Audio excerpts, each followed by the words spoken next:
this is an iHeart podcast. Guaranteed human.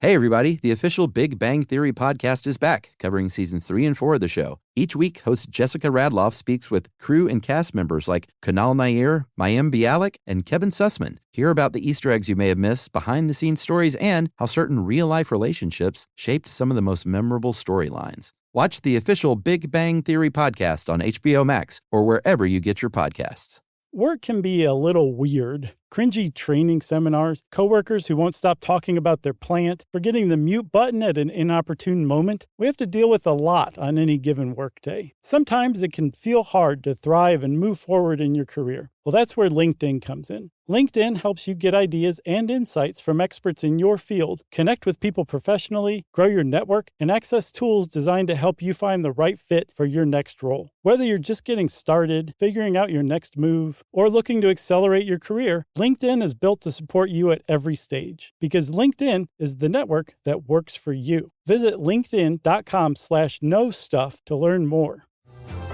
Welcome to Stuff You Should Know from HowStuffWorks.com.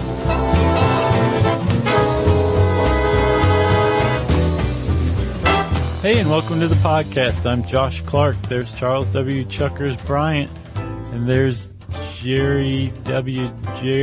Rowland. Actually, Jerry's been canceled. Oh, okay. Due to low ratings. You know, what's funny is Jerry has been portrayed on television. In a TV show that was canceled due to poor ratings. Poor ratings. That was our show. That was our show. We had a television show once. It was called Stuff You Should Know. It was a slightly fictionalized version of our life, our work life. We made a sitcom. Yeah, we did. It's pretty cool. And a lot of people loved it, and a lot of people were like, what in the world did you do it that way for? So that a lot, it's like basically 10 and 10. Oh, yeah. You're referring to the 20 people who've seen that show. Yeah, actually, we'll get to that all, but we know a little bit about how TV ratings work because of that. And in some ways, I believe we're a victim I don't think so. of the antiquated system that is the Nielsen TV ratings. Okay. No, dude, it's antiquated. Oh, That's man. why it's changing. I do not disagree with the antiquated part. What I do disagree with is that had it been up to date, I think it would have had zero impact on our success. I don't know, man. I will say this to the people out there. What the network did was they looked only at one number, which is the amount of people that sat down in front of their television set on a Saturday night live at 10 p.m. to watch our show. Right. They did not count things that we'll talk about, like online streaming or DVR or anything like that, which is what makes it antiquated because it's changing, man. People aren't watching TV like they used to, but they're basing a lot of these decisions on a system that was designed in the 1950s. So let's go back, man. It goes back even further than that. Back in 1923, the AC Nielsen Company started, at the time, people who were broadcasting radio wanted to know what people were listening to. So there were a lot of companies that would telephone up a family at random and say, fella, what are you listening to right now on the old Victorola? The Amazing Adventure Hour. And he'd say, hey, thanks a lot, bub. Yeah. Talk to you later. And they'd hang up. Here's a nickel for your troubles. They wish. Yeah. Because we're talking depression at this true. time. Well, not in 1923. Later on, they wish they had a nickel. Here's a chicken for your pot. Nice. Yeah. That's a Hoover reference, man. You don't get those too often. I try to bust them out. So the Nielsen company said, that's all fine and good. That's great that you guys are figuring out what people are listening to, but we have something even better because we are a technological powerhouse. And what they did was they randomly picked some families around America and said, say, can we put this cool recording device in your home near your radio and it will record what you're listening to at any given time? And then we'll send technicians out to pick it up from time to time to get the information off of it and then bring it back so we can keep recording it? And family said, sure. And the Nielsen company's domination of broadcast ratings was sealed. Yeah. After that point, everybody from every competitor they had was just peanuts compared to the Nielsen company. So much so that when you hear TV ratings, it's synonymous with Nielsen ratings. Yeah. Very much like Kleenex and facial tissue are one and the same. Yeah. Same thing, thanks to Nielsen's technological powerhouse. The irony of it, though, is that once they started installing those boxes in the 20s or 30s, and then they moved on to television sets, the innovation, I mean, they innovated somewhat, but fundamentally, principally, it remained the same until a year or two ago. Yeah, and they're not, we'll get into all the hardware, of the hardware side of how it works. But what they did in 1954 was send actual little diaries that you would fill out and pencil and send back. And they still do that today. Yeah. In 2014, even though in 2006 they said they were going to stop, they still send those little diaries, and you get a little diary in the mail with 5 $1 bills. Really? In the envelope. No way. For your troubles. That's funny. And so it's like the modern nickel. Yeah, exactly. And they rely on lazy, dishonest people to fill out this card and mail it back, and then go spend that $5 on a grande latte. Yeah. It would have gotten you a lot more in 1954. Oh man, you could have bought a car. But that is the diary version. What, and the networks and advertisers have never liked the diary version. They still don't. No, but it's what's called Sweeps Week, which is hard to say. That's right. And we'll get to sweeps in a second. But, what they mainly like to rely on are 2 different, electronic hardware methods. The set meters, as in TV set, and people meters.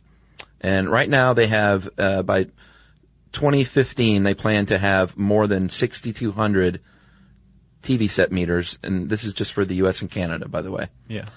Because everyone else's TV is weird. Yeah.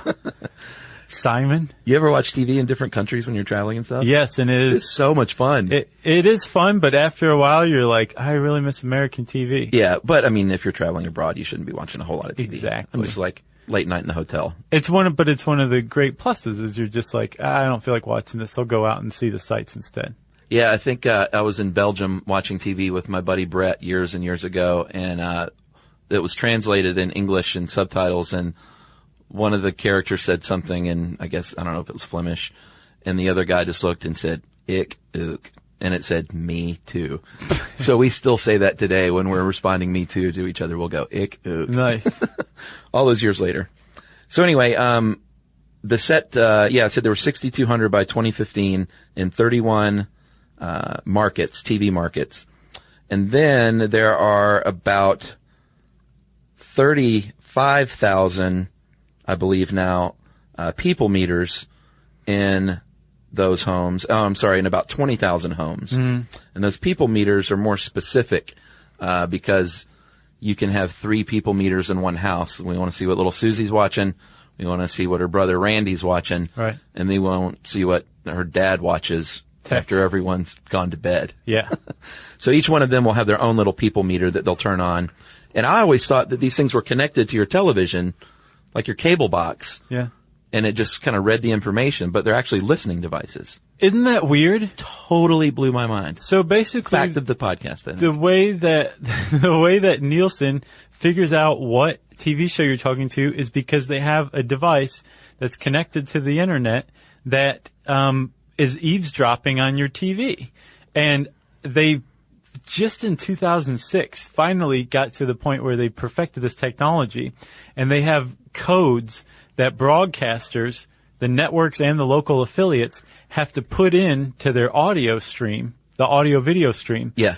That Not just the audio stream. Is it just audio? Yeah, but they're trying to come up with a video version. So basically there's a sound, there's a frequency that you can't hear. I don't even think your dog can hear it, but it comes through your TV. Yeah. And your Nielsen box can hear it. And it's basically an audio fingerprint for a show.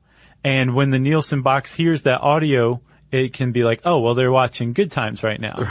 That's funny. I was just thinking that. No way. Good Times, yeah. Yeah. And then I was like, no, I should say Three's Company instead.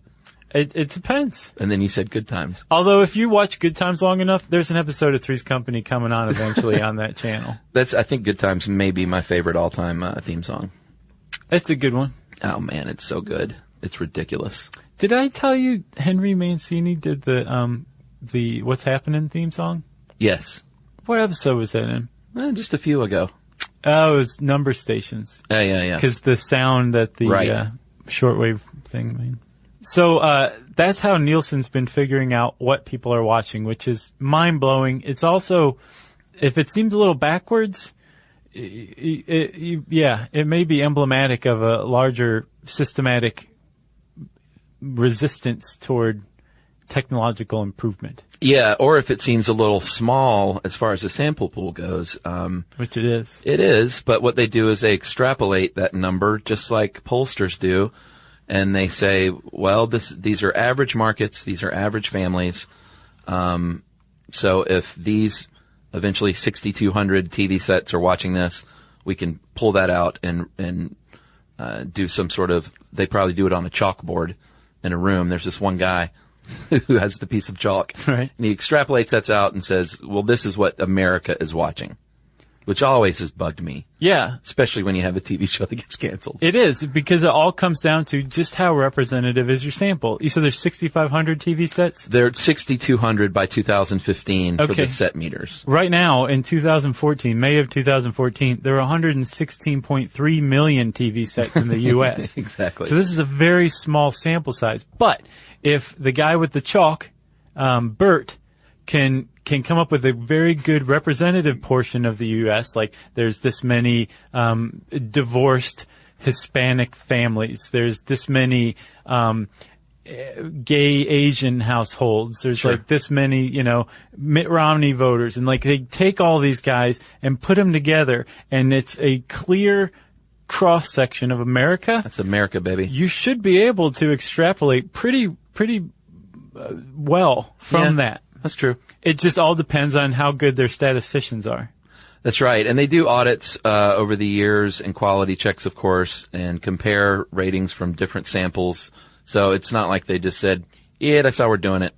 Although they sort of do that. But they do quality checks, of course. Yeah. One of the problems is like there's been so few challenges from outside competition that Nielsen can do whatever it wants. And it's so powerful that it literally has the entire television industry at its feet.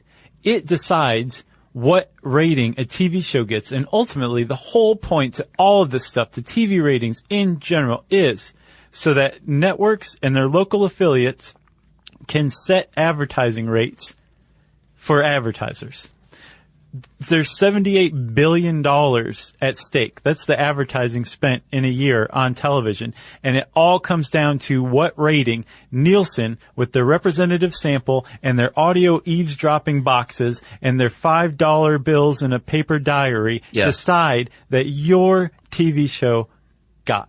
That's right. That's the dirty little secret, is that they don't care how many people are watching that TV show. They care about how many people are watching the commercials. Yeah. That's really what they're looking at. And more specifically, what demographic, which is why I don't think we mentioned why the people meters are so valuable. Right. Because they want to get that specific demo so they can show advertisers, 18 to 49-year-olds, they spend a ton of money, and they're watching Community, but no one else is, so we'll cancel Community. Which is kind of crazy, as we'll see in a little while. Yeah, but just quickly, let me go over. I think most people know this, but if you've got a half-hour TV show, and you're going to have 22 minutes of TV show, then you're going to have 8 minutes of commercials. 6 of those are national ads sold by the network, and then your local affiliate that's where you're going to get your awesome commercials. Hey, that's for the Wolfman. Yeah, 2 minutes worth. Or Crazy Eddie, I remember, was big up in the Northeast. And then, so this is 2006. I couldn't find one recently, but back in 2006, if you're buying a commercial slot from a local affiliate, you're going to pay about $100 to $2,000, depending on, and this is during the daytime. This isn't like 3 a.m. Right. But depending on what show. So like back when Oprah was on, you could get a 30-second spot for $90. You could pay, as a local affiliate? Yeah, you could also pay up to $2,000 for it. And then apparently you're going to double that for a national ad for a 30-second spot during the day. Wow. Which it's not outlandish. Well, that's how Crazy Eddie, I mean. Yeah, right. Or the Wolfman, they don't have a ton of money. No. So. Although, I don't know, Wolfman wore a lot of jewelry. Yeah, that's true. For those of you who don't know who the Wolfman is, we understand because you probably didn't live in Atlanta in 1990. Yeah, I bet it was Southeast. I bet it was on like WTBS and stuff.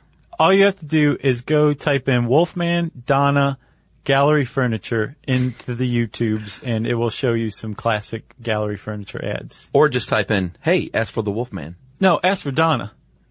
I don't remember that part. What? You don't remember Donna, his daughter with the hair? The whole premise of the ads she was wasn't Wolfman bald? wanted you to come see him, and she'd say, hey, ask for the Wolfman. She'd go, no, ask for Donna. She'd always get his goat. All right, so let's take a break here, and then we'll talk about, you mentioned Sweeps Week. Yeah, I did. And we'll talk about that right after this. Yeah, we will.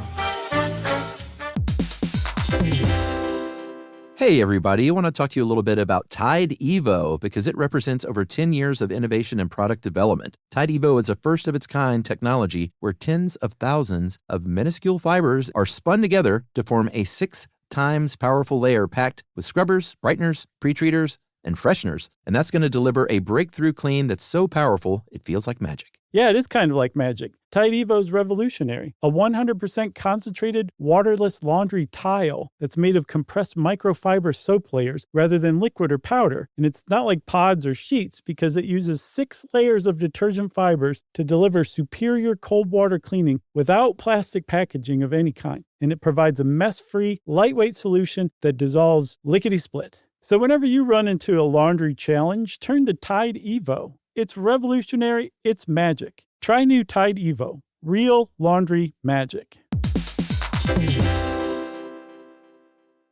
Everyone knows winter is the real mess maker. You don't need WeatherTech floor liners for summer unless you hit the beach and half the beach ends up back in your car, or the campsite dirt ends up in your trunk. Then you'd want a cargo liner, or a road trip goes sideways, lemonade spills, ketchup goes rogue, ice cream drips. Yeah, you'd be pretty happy about those WeatherTech seat protectors. So just to be clear, as the mud you're inevitably going to step in this summer, you don't need WeatherTech unless you plan on doing summer. Visit WeatherTech.com today.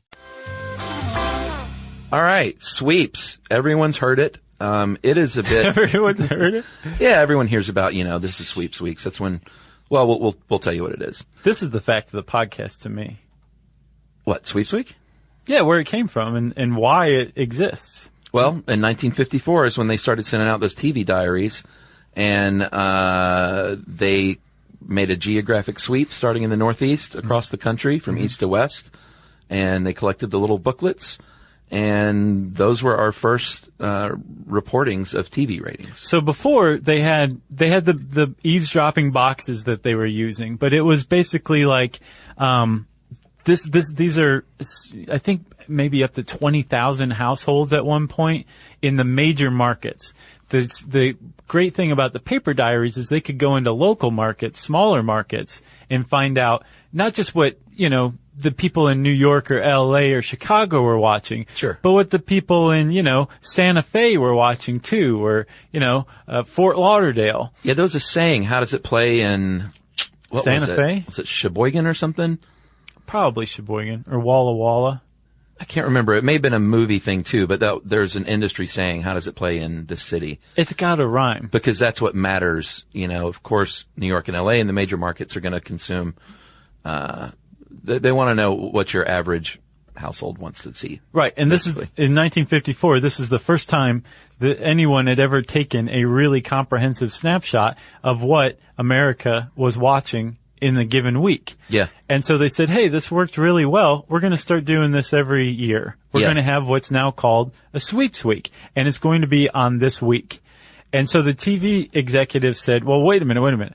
Sweeps week, this is what we're going to start setting our advertising rates against. And it's going to be this week. Yeah. And I'm going to do the craziest stuff I can think of to get ratings as big and wide as I possibly can grab on that week. And that is where Sweeps Week came from.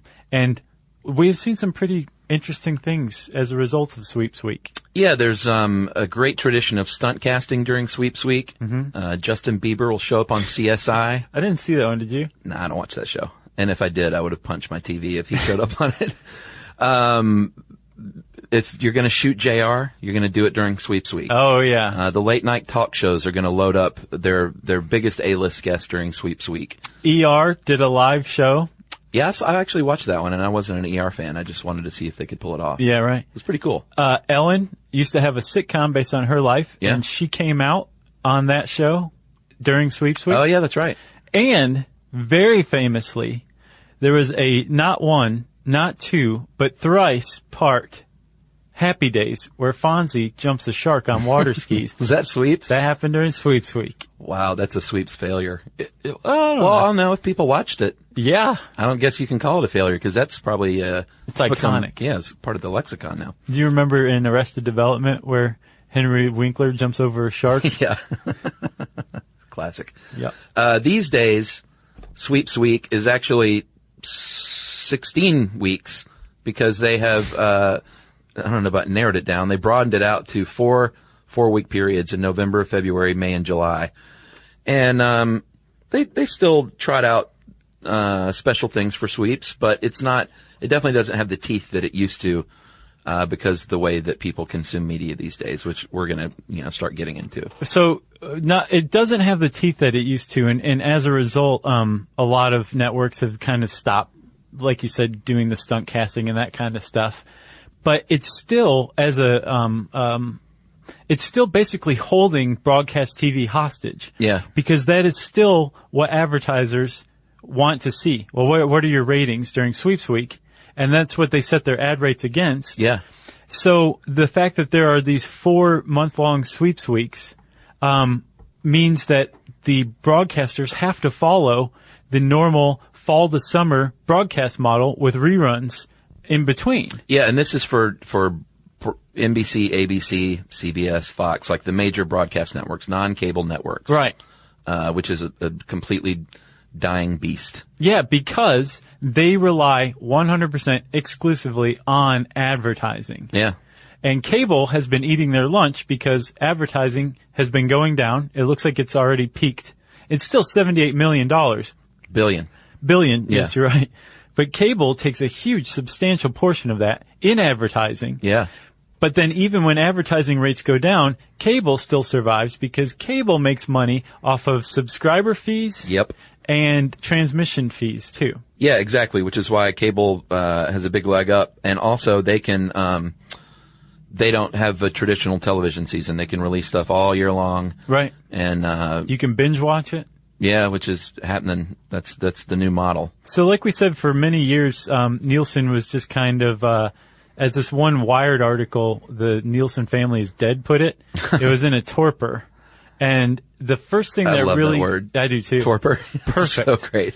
The first thing that really roused, Nielsen was DVRs.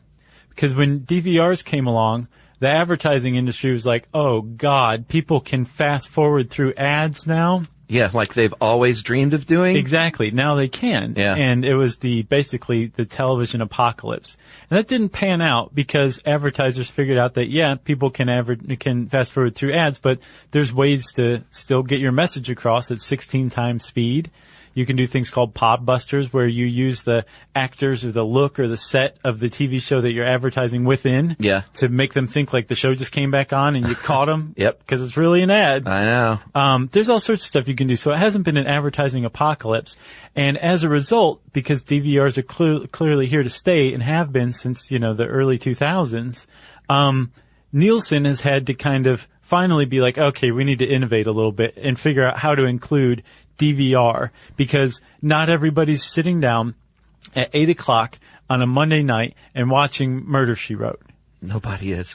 Man, I watched a couple episodes the other night. I love that show. I've never seen one episode. What? I know. Man, it is good. Is it? It's good. Another thing too, just to backtrack is, I've noticed lately is, your on-demand watching, which a lot of, cable companies, I'm a Comcast person because I'm forced to be. Yeah. Yeah, really. A lot of the on-demand shows now, within the first couple of weeks that they're available, you can't fast forward through. Oh yeah, I can see you that. hit the fast forward button and a little null sign comes up. Yeah. And says, sorry, you're gonna have to sit through this. So the DVR I guess the fact that the DVR is connected to the internet. Yeah. And is because it's getting show information. The actual show is being recorded on your physical hard drive. I'm sure there's cloud DVR recorders or whatever, but for the most part, there's a hard drive that's recording shows onto your DVR. And then the other capability is that it's connected to the internet, which is where it gets show information and all that stuff to present to you. Exactly. But the internet, as you may have figured out by now, is a two-way street. Yeah. Not only can information be downloaded to your home, it can be uploaded, and that includes your preferences, what shows you watch, how often you watch them, when you watch them. And so all of a sudden the DVR companies are like, hey, Nielsen's giving you guys like 8 p.m. on NBC ratings. Pfft, we've got all of these other ratings that they're not taking into account that you can get from us. Not only that, but they can actually tell when you're pausing your TV because the infamous nip slip, I hate even saying those words. Yeah, really. In the 2004 Super Bowl with Janet Jackson, TiVo, the popular DVR company, although do people still use TiVo? They probably do. I don't know. It's like every local cable company has their own DVR now. It seems like it. But they were able to say that was the most replayed clip in the history of TiVo up until that point, was people pausing and rewinding. Right. That stupid stunt. Right. But like you were saying, they've now decided, well, at least some networks have decided they're going to start counting what's called the DVR. I'm so bitter. The DVR Plus system, which is DVR live plus same day. Yeah, that's the Nielsen method. Live plus 3 days, or live plus 3, and then live plus 7, which is obviously live plus same days if you just watch it later that night. Plus 3 is 3 days, within 3 days, and then 7 is within that week. And I'm seeing like conflicting information out there. It seems like either they now have basically just live plus 3, which is like their main measurement. Well, what matters is what the advertisers say is what we care about. Like you can have live plus 20, but if the advertisers are like, we don't care about live plus 20, that doesn't do anything for us. Exactly, it's true. But it sounds like you're right. Like at one point they tried to say that live plus same day is basically the same thing. Nielsen did. Right. And they wanted to lump it together with live, and the advertisers were like, no, it's really not the same. No, because of the fast forwarding thing. Yeah, so let's at least separate these numbers out so we can look at it all individually. Yeah. The thing is the people who are watching TV, i.e. you and I, we don't care what the advertisers think, and they basically just need to keep up with our viewing habits, which are changing radically. Yeah. The broadcast networks have lost 17% of the most coveted demographic, 18 to 49-year-olds, between 2012 and 2013. 17% just gone. Yeah. Part of that is because the networks put out terrible, terrible stuff. Although so do the cable networks these days too. Yeah, sure. But another part of it is because broadcast is stuck in this sweeps week, certain time on a certain day format that it's been in forever. Yeah. Since the 50s. And they're being basically held hostage by Nielsen's ratings. So there's been a real push to advance technologically and to start taking into account these other myriad ways that people consume television and getting a clearer picture of what an audience is doing. And the fact that it's now computer-based and we have ways of tracking computers, really broadcasters are as excited as ever. Sure. And we just have to figure out how to do it. And we'll talk about how they're trying to figure out how to do it right after this. Chuck. Yeah. We love Squarespace.com, don't we? Yeah, because if you're in need of a website and you're just a regular schmo and not a programmer, there's really no easier or better way to do it. That's right, because Squarespace uses drag and drop intuitive building of websites. Yeah. You don't have to know how to use code. No, and if you get confused, even though it's intuitive, they have great 24/7 customer support, email support, live chat. I think I said 24/7. You know what that means. Yeah, it means all the time. All the time. Plus, Squarespace is very design-centric. They produce beautiful, clean designs, and your content becomes the focus of your website, which is what you're after. Yeah, and if you want to sell stuff, all the plans have commerce options, which is really cool. You can host an entire store or accept donations for your personal blog. Plus, your website looks good on every device, from your laptop, your tablet, your mobile phone, and get this, you can find all this out for yourself firsthand, risk-free. That's right, making Squarespace an all-in-one solution. All you have to do is go to www.squarespace.com/stuff. That's our promo code. And you're going to get a 14-day trial. No credit card's going to be necessary here. And if you like the product, it costs as low as $8 a month, including a free domain name if you sign up for a year. That's right. So everybody, go use the offer code STUFF and get 10% off of your first purchase. That's squarespace.com/stuff. Offer code STUFF. Stuff you should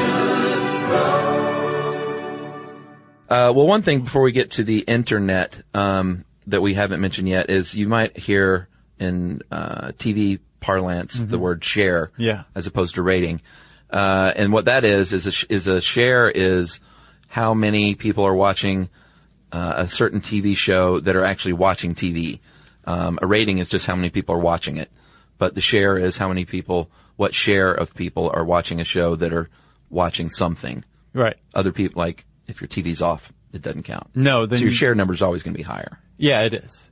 But the rating is the number of people watching it compared to the entire population of America, right? Exactly. Or Canada. Yeah, I keep forgetting about Canada. They steal our shows. So now we're on to the newest development. DVRs kind of threw a wrench in the plans, but they're trying to take those into account. And they've been pretty successful, it seems like, with that. Yeah, once they settle on what they all agree is a valid thing. Measurement. Yeah, a valid measurement.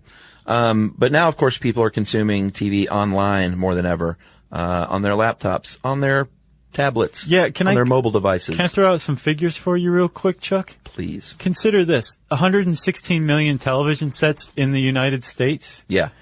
There's 113 million tablets. What? Yeah. 166 million smartphones. And 243 million internet-connected computers. Double the amount of televisions in the U.S. Yeah. And people are watching stuff whenever they want, however they want on this.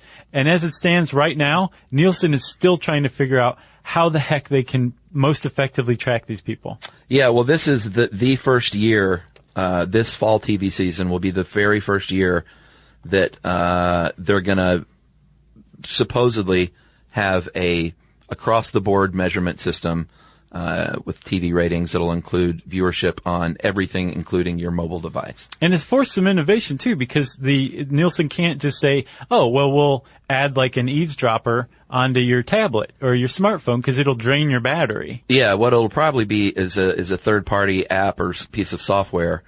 And it makes sense. It seems like it would be easier than ever to track watching habits in the near future. Okay, it is if you're Google. If you're Nielsen, and you've been basically caught off guard by this since, you maybe started thinking about this in 2011, then you're in deep trouble. Old man Nielsen. There's a very, very effective way of tracking computer use, Chuck, and it's called cookies.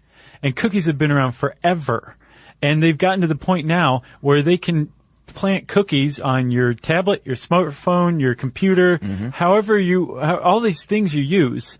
And after a while, just from paying attention to the data, the algorithm will basically say, I think these 3 cookies over here are the same person. Right. And they'll put them together, and all of a sudden, what was once 3 users is now 1, and the picture is that much clearer of who binge watched season 2 of True Blood this week. Right. Yeah. So there's cookies out there, and they've been around for a while, and they're very easy to get and very easy to use. And this is what Nielsen's up against. Yeah, and you may be saying to yourself, well, who cares how people are watching it, if it's online or on TV? But what matters is advertisers, if you've noticed, if you watch shows online, like with Hulu or something, they're different commercials. You're not seeing the same stuff. And they still can't even decide now what to count because they don't want to, if Brad Pitt does a Pepsi commercial, right, he probably has it in his contract. Well, this can only run on air, on network, on air TV in Thailand only. Yeah, don't show me on Hulu. I don't want my commercial running online. If I show up in South Korea, you owe me $10 million. That's right. So they have a lot of control on how their images are seen. Or maybe maybe there's an awesome commercial that licensed, the Who's Won't Get Fooled Again.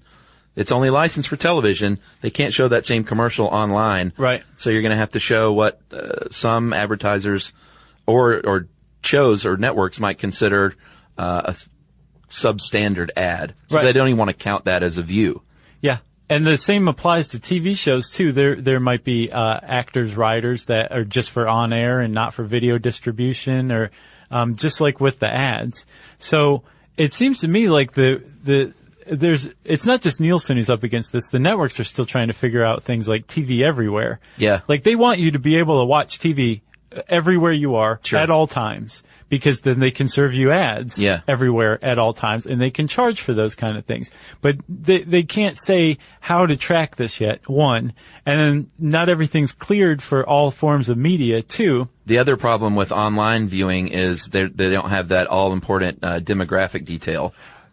Okay, again though. Or they could, though. If they start using cookies, Yeah. then they've got it right there. Sure. This is what advertisers are salivating over, like hyper-targeted ads. Yeah. So like imagine if you and I are watching the same like classic episode of Saturday Night Live. Yeah. And I'm watching on my computer, you're watching on your computer, we're sitting right next to each other, we press play at the same time, the ad break gets to the same spot at the same time, and then boom, two different ads come up. Yeah, I get Ovaltine because I'm in my 40s. Right. And you get a Ferrari ad because you're 5 or 6 years younger than me. Exactly. That's exactly what would happen too. So this is what advertisers want, like that level of targeted, but the Nielsen company is still dominating. If they can catch up, the Nielsen company will be around for another 50, 100 years.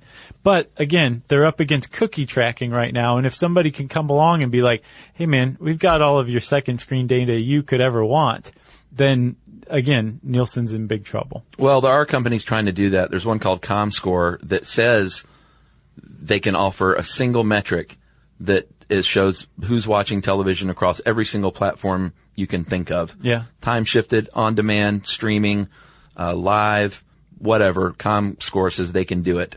NBC has signed up with them, and they haven't dropped Nielsen. You know, they're just spending more money to try and get better tracking.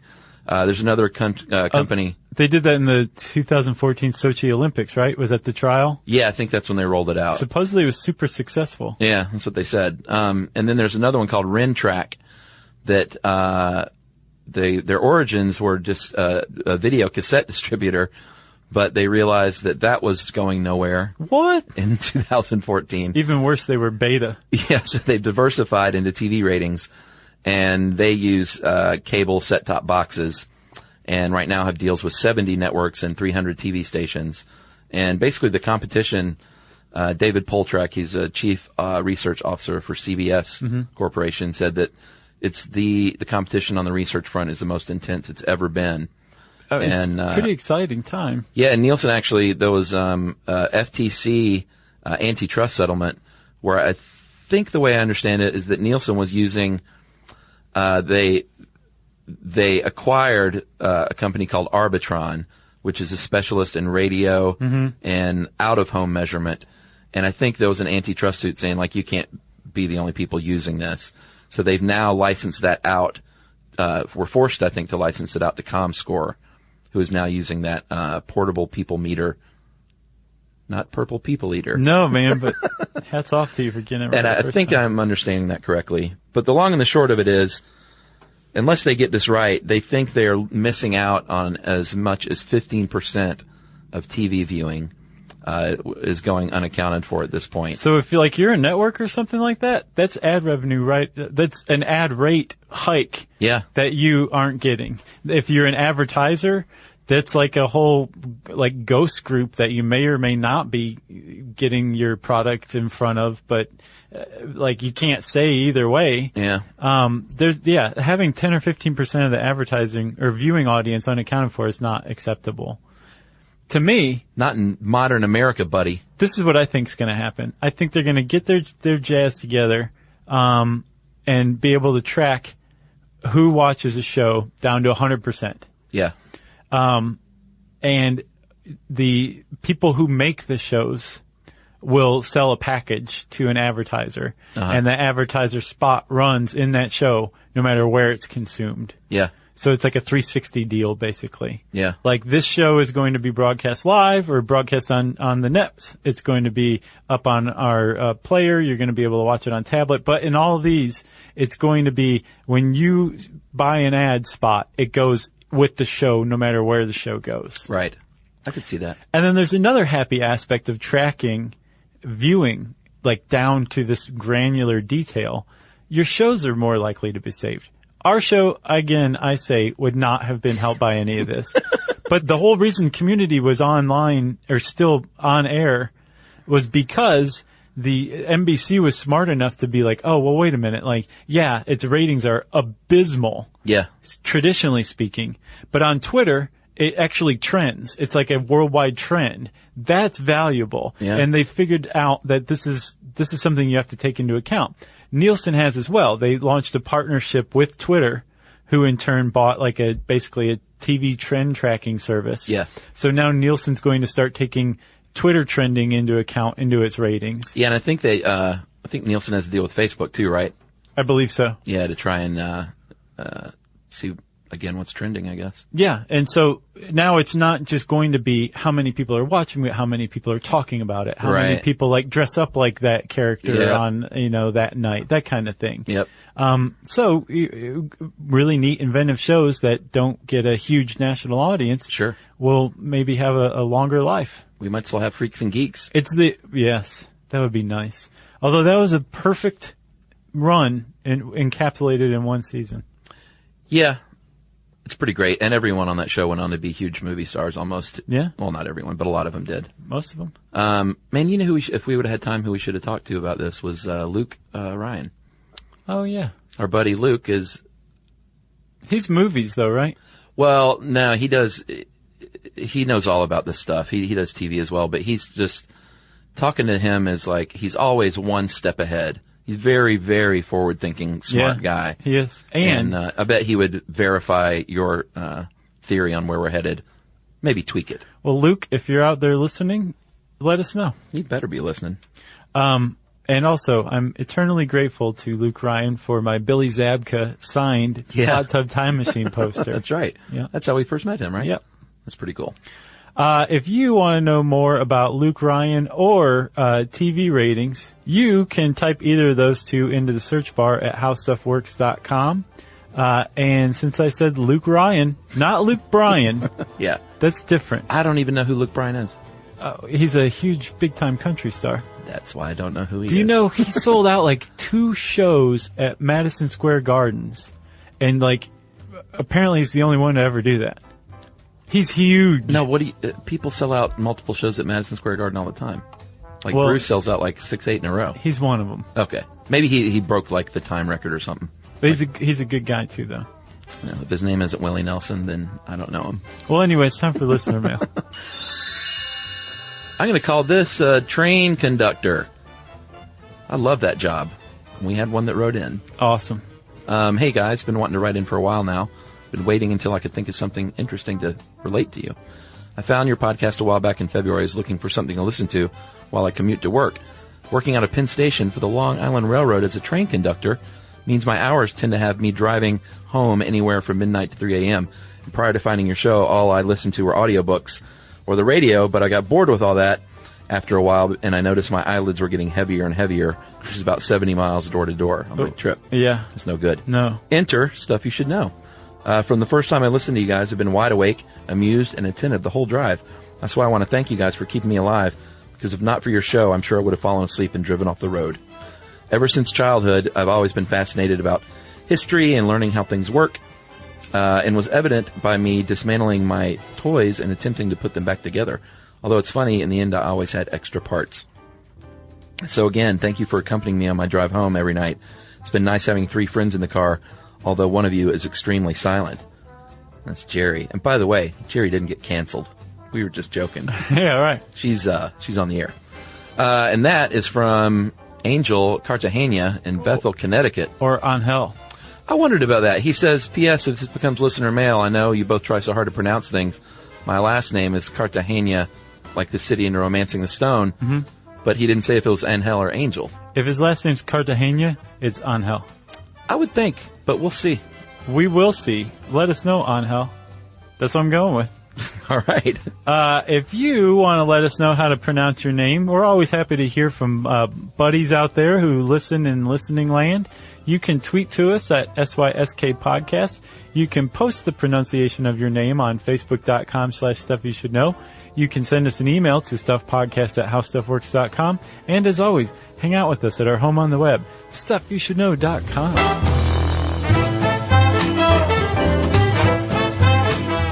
For more on this and thousands of other topics, visit HowStuffWorks.com.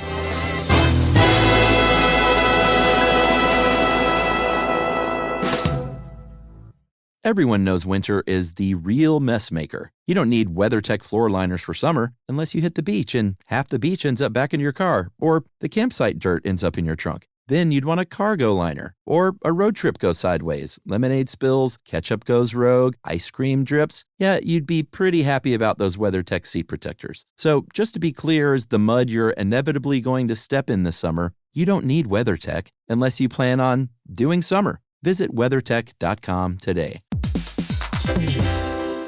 Hey everybody, here's a fact for you. In the United States, there is a break-in every 26 seconds, and that means that somewhere right now, an intruder is getting closer. And the problem with most security systems is that they only alert you after the break-in has started, and that's too late. Well, that's what makes SimpliSafe different. They use alerts. SimpliSafe's U.S.-based live agents, they identify threats on your property and help deter them before they actually break in. So the intruder never gets into your house. The crime is stopped before it even starts. That's right. And another great thing about SimpliSafe is they have no long-term contracts. They give you peace of mind and great value with their monitoring deterrence plans because they just start at about $1 a day. Yeah, SimpliSafe sent us a setup years back, and I still use mine every day. Yeah, and apparently setup, you can do it by yourself in under 30 minutes, so it's a really good value and it doesn't take long. So if you want to experience the SimpliSafe peace of mind, you can take advantage of the SimpliSafe discount offered to Stuff You Should Know listeners. Right now, you can get 50% off your new system by visiting SimpliSafe.com/stuff. That's half off at SimpliSafe.com/stuff. There's no safe like SimpliSafe.